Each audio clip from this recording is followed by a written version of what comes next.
Alea Anata dukung penuh keputusan Ariel Noah vakum bermusik.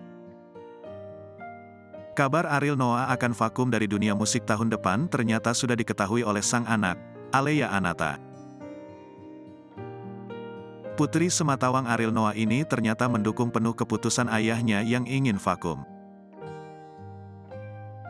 Alea Anata memahami perasaan lelah Ariel Noah yang sudah 20 tahun berkecimpung di dunia musik.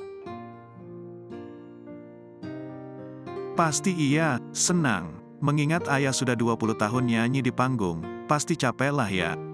Ada waktunya, kata Alea Anata, dilansir Rabu, tanggal 1 November tahun 2023.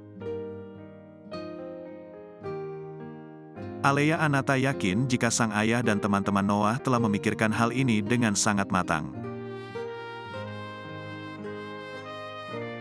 Aku bilang aku nggak setuju juga nggak bisa karena itu kan bukan preferensi aku yang ngalamin juga bukan aku. Papa tahu yang terbaik pasti, jelas Alea.